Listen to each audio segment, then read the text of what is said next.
Hello, I'm Linda Lavin. I'm Barry Nelson. I'm Joan Rivers. I'm Douglas Fairbanks, Jr. That's our celebrity jury. And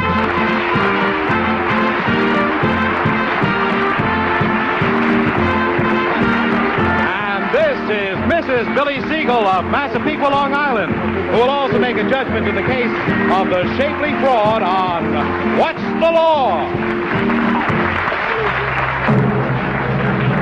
And now, here's the presiding justice, Henry Morgan.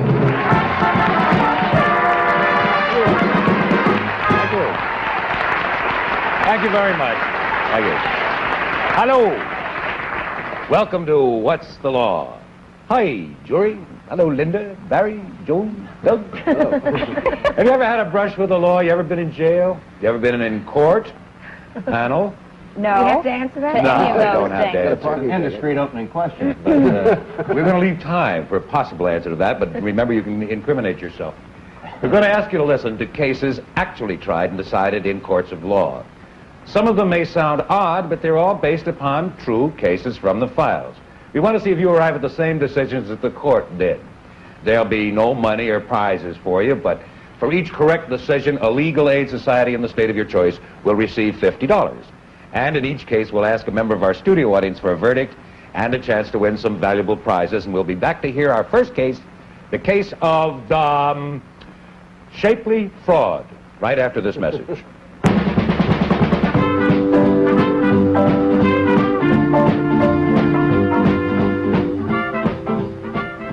First case.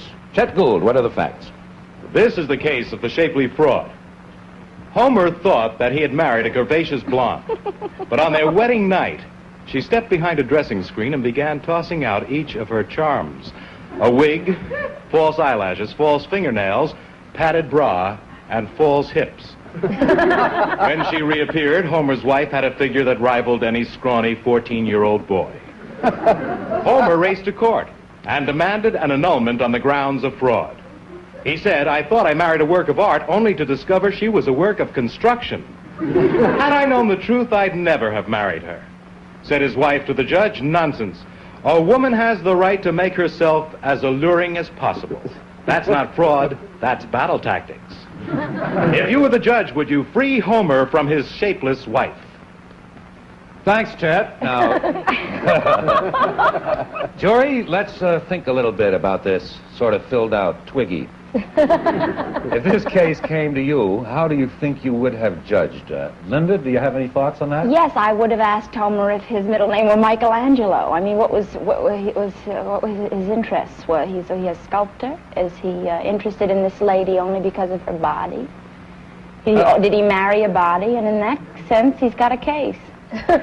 But why I would have asked him what his relationship was with the lady, and was it only a physical one? And if it was only a physical one, why didn't we know that before? Oh, now. Well, perhaps under the... I would have said that. Perhaps under the... Perhaps under the laws of that state, he didn't have too much chance to find out before. You could have asked. Joan, in other words, well, we'll come back and get your final thinking in. Okay. We'll hear what the other members of the jury have to say. Barry, you look deep in thought. Well, that's as far as I can go. But I'd like to avoid the titillating discussion of Homer's experiences, as fascinating as they may be. I'd go on the basis that beauty should be more than skin deep. And you're tending to say that you think there's some fraud here. Or there isn't. I'm glad you put it that way, because I was terribly confused. Well, now I'll have to join you. Which way are you going? Whatever you said, Henry, is okay by me, because I'll always like your work, and I'll go the first way. How's that? Fine. You remember what it was? No, but I'll come back to me later and see if I know what I'm talking about. Joan Rivers. I think there was, that the judge can say there's an annulment involved, because in this society you have to get married, you're pushed into it, and men are shallow, and anything a woman can do to catch somebody is legal and fair. And, right? Right. It's true. It's true. And that's all. And, as an example, and I swear to you this is the truth, I wore my wig in bed for 5 weeks when I first got married. I was too scared to show Edgar, you know. And then he found out and it was too late, so there's no case. Mr. Fairbanks, sir. Well, I'm wondering, maybe she has a counter case. Did he pad the shoulders of his jacket? You know, she might have had the same complaints that I thought you were a muscle man from the beach or something like that. Instead of that, I see your tailor's padded your shoulders, and she could have had a counter case. It's nice thinking, but of course we're trying to stick to the case we've got. Yeah. But I think that in point of law, I should think that it would be assumed that he married for more than external reasons. Mm-hmm. I think there's sort of a general agreement on part of the panel. That happens to be a crashing gavel. Let's sum up. Linda, you say you think that there is... I don't understand what's fraudulent about it, but It's do you not- want a verdict? Yes, I want a verdict. I say Homer gets an annulment because the way things work around here, Homer gets an annulment. The way things work around here. All right, Barry. I'd like to throw the whole case out, but I think that the law cannot make a distinction easily about where false eyelashes and other false things, where does one become fraud and other an adornment. So I think they'd be so confused they'd say Homer stays married. Homer stays married. Joan? I think unless it turned out that the wife was a guy, Homer stays married. That's fraud. That's right. Otherwise...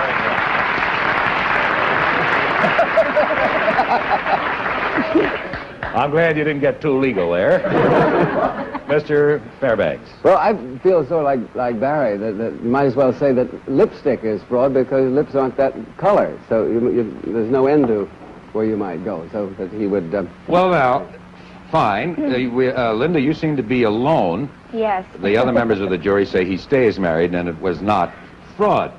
Now, at the opening of our show, we met Billy Siegel of Massapequa, Long Island, who is in our studio audience. Mrs. Siegel, what's your verdict? I say he gets the annulment. You say he gets the annulment. Yes. All right. This is how the judge ruled. Da-dum-de-dum. Homer stays married. Good. Very good. Just as you said. And I would expect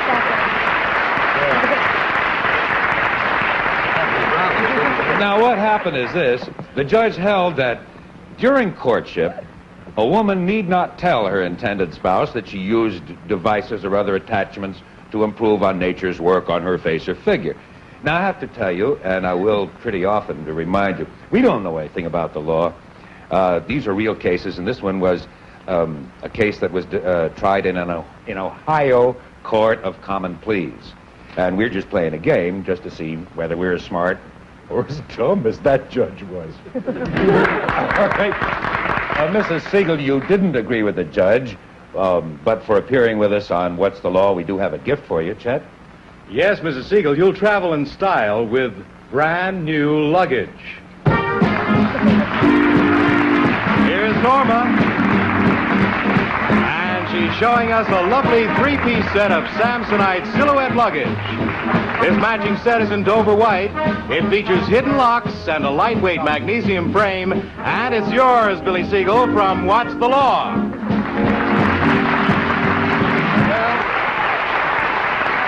Nice work. Jury, you're doing fine. Linda, you still are a little scoreless, we'll say. Barry, Joan Rivers, Doug Fairbanks Jr. each has $50 rung up. And we'll be back with our next case in just 1 minute.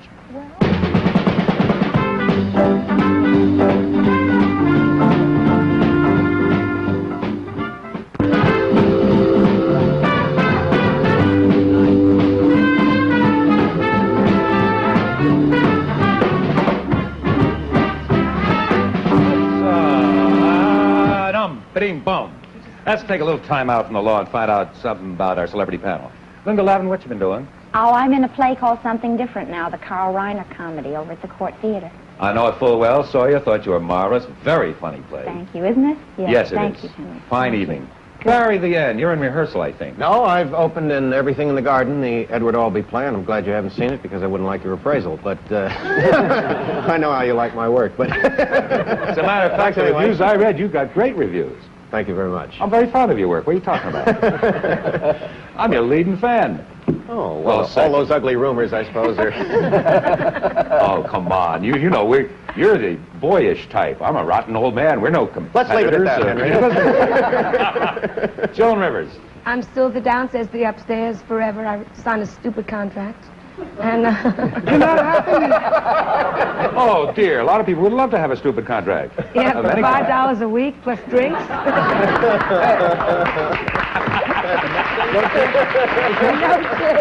Douglas Fairbanks, Jr., what you been doing?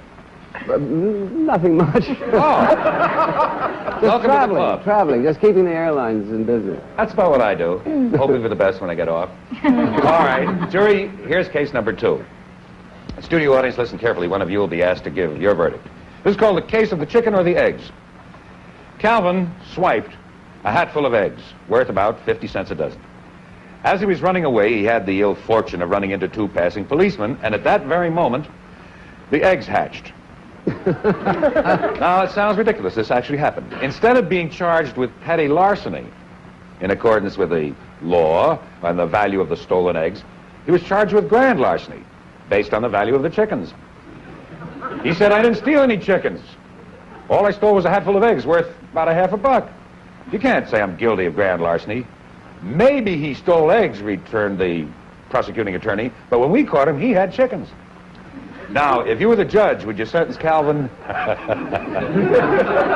for grand larceny or for petty larceny? Anybody want to start this eggy thing? We'll break it up and make it hum. If it's for small eggs, I just call it petty larceny. But a big egg is, I don't want to bring you into this, Henry, because I know you're trying to keep out of it and very, very objective, but... Yes, there's no ham in this case.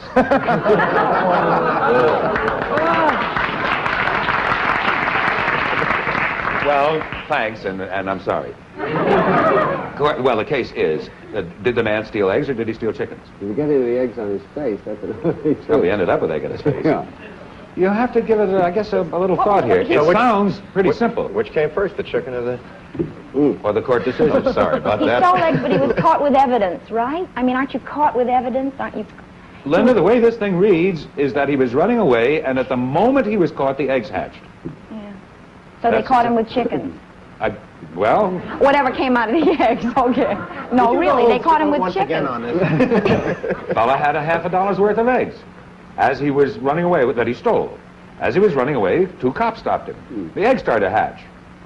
So he said, well, it's petty larceny. I just stole eggs. The cop said, we caught him with chickens. It's grand larceny. And all I'm asking you is, which is it? I wonder if there'd be any bearing. There was a woman the other day I read about somewhere who was arrested and in prison having a baby and said, you have no right to incarcerate my baby because you're incarcerating me. The baby was not yet born. Yeah. I want to ask, first what I want to ask is how did it come out, but I don't know how to phrase it.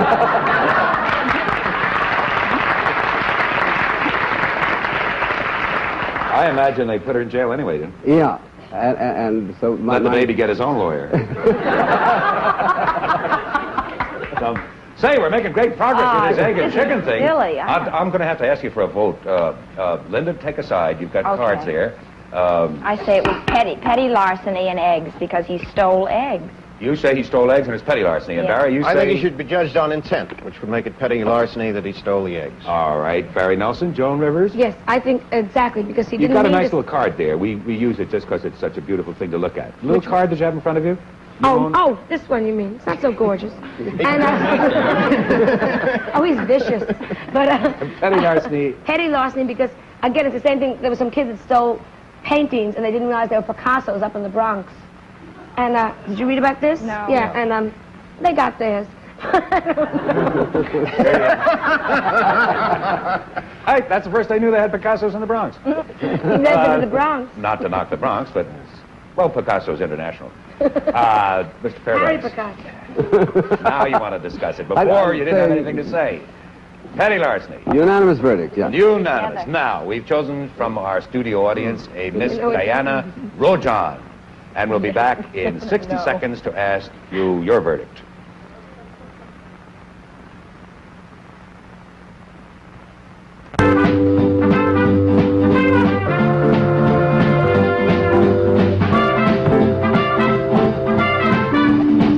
Okay, now, Mrs. Rojan, in our studio audience. You heard the case. If you were the judge, how would you rule? I think it was petty larceny. Petty larceny. You agree with everybody on our jury? Yes. All right. This is exactly what happened. The judge ruled, well, this is a surprise. Petty larceny. Oh. Oh, dear.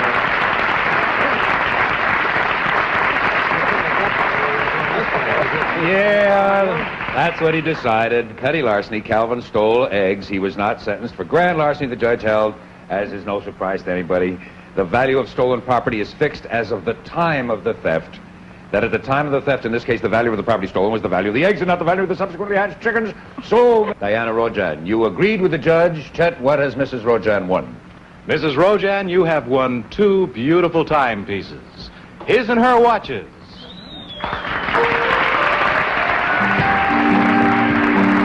Here's Norma again with a quality gift of time from Lucien Picard. Beauty, elegance, precision, and dependability in his and her watches. A most distinguished name in watchmaking, Lucien Picard. And it's yours, Mrs. Rojan, from What's the Law?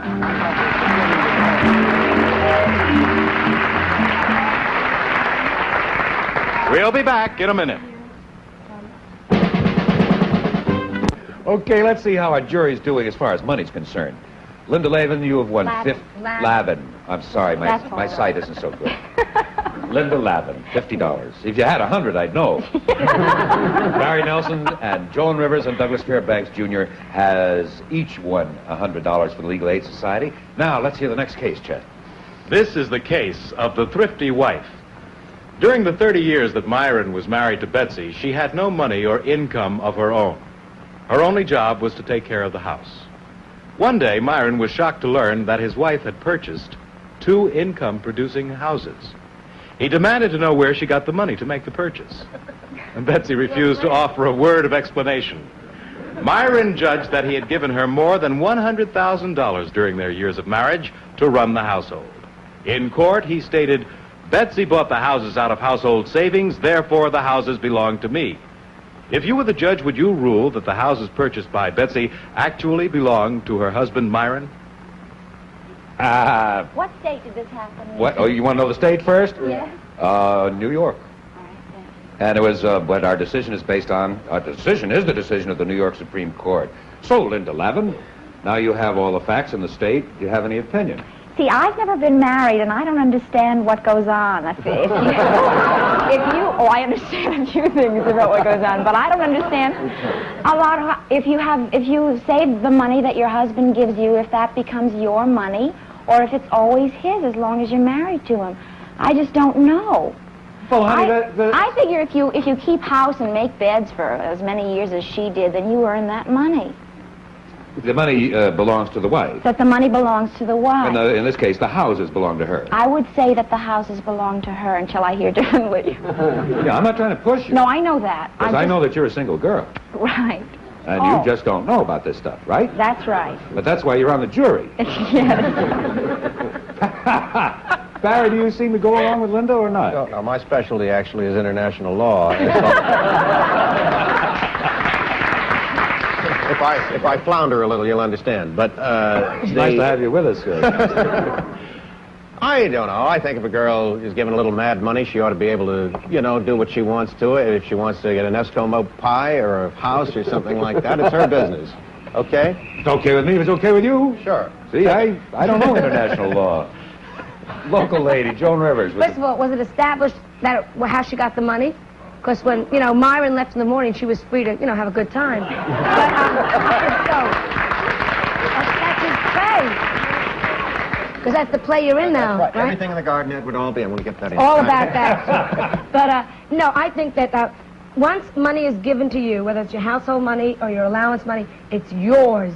I'm very bitter. Because as Linda doesn't know, but I know, for dusting and cleaning and sweeping and cooking, you deserve it. And what you can save out of it, good for you. And there's her houses, and she's not getting any younger, and the hell with Myron. And that's Gee, I didn't know you felt so strongly about it. You're lucky she didn't hit you. I'm sort of sorry I brought the case up. But to clear up one little thing, it says he asked her where she got the money, and she just didn't bother to explain it. Smart girl. And he, apparently, and he said that he'd given her over $100,000 over the years, and he figured it may have come out of that. Mr. Fairbanks. Well, in the first place, I don't think that you marry someone like you would go to and engage them, hire them for the job. You know, it's another thing altogether. You don't go out and say, I'm going to engage a wife for 10 years or 20 years, the case may be. But the main legal question would be, what is the status of community property in New York State? Do you know that? Wouldn't that have a bearing on the answer? I rather imagine it has something to do with it. See, I have the answer written down, so I can't go That's what I wondered about It California. would affect, I think it now has a community property law, so I would think that it would be a divisible answer. Yeah, of course, ideally, we're not supposed to worry too much about what the law is. It's how do you feel about this? Well, it's what the judge would have said. So you Okay. All the testimony's in. Let's see how you vote finally. Linda Lavin, Yes. if you were the judge, what would you say? The husband owns the houses or the wife does? I would say the husband does not own the house. Husband does not. All right. Barry Nelson? I would you say the husband does not own the house. The husband does not own the houses. And Joan Rivers? Absolutely no. Is it? You want to put a little absolutely over that? Husband absolutely does not own the houses. And Mr. Fairbanks says? He's too smart. I don't know Well, what. it's not without suspense. Well, I'll go along just for fun. I'm very divided about it. I don't really know. I don't know how the community property would work. I see. All right. In the studio audience, what's your verdict, Ted Owens of Stamford, Connecticut? I would say the husband does own the house. Just to be different. Just to be different, he says that the husband does. I think I want to... Let's see. Captain Owens agrees with nobody. Wonderful. Let's see how the court ruled. This is what the judge said. The husband owns the house. Sure he does.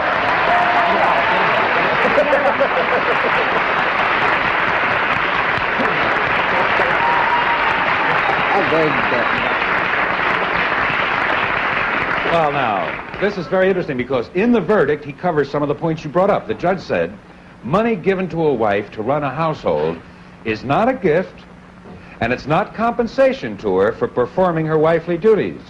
Any such money left over belongs to the husband. Therefore, the houses brought from the household savings belong to the husband. Well, Captain Owens, your verdict agreed with that of the judge. Chet, tell Captain Owens what he won. Captain Owens, you have won an AM/FM portable radio. And here's Norma once again to show you your prize.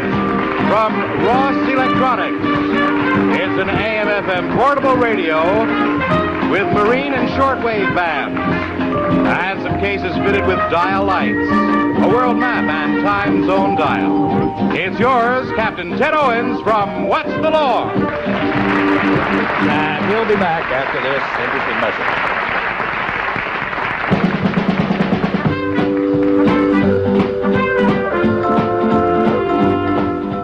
That's all for now. The scores as we go on to glory. Linda Lavin, $50. Barry Nelson, $100. Joan Rivers, $100. Douglas Fairbanks Jr., $100. All the money going to legal aid societies. It might be interesting to note this legal point. In the town of Bath, Maine, it's against the law for non-residents to dig worms. Remember, you heard it here first. And if you have a problem with the law, forget us. Consult a lawyer. We don't claim to know what it's all about simply because we don't. We only give you the decisions from the files of the various cases. All our prize money tonight will go, as I said, to the Legal Aid Society. We want to thank the members of our studio audience, Mrs. Siegel, Mrs. Rojan, and Captain Ted Owens for playing What's the Law? And thanks again to Linda Lavin, Barry Nelson, Joan Rivers, Doug Rivers Jr. We hope you'll join us in the studio again. If you didn't have the junior in there, I would have had so much more time. Our celebrity juror faces some interesting legal problems and tries to determine what's the law.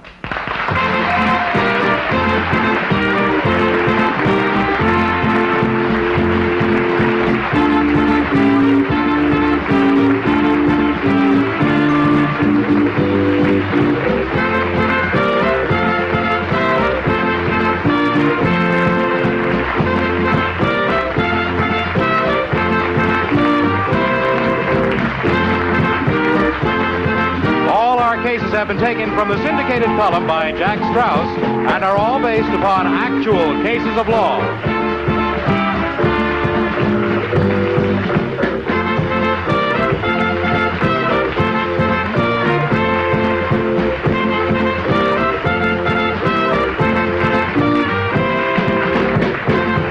What's the Law has been a Jerry Hammer production in association with Official Films Incorporated.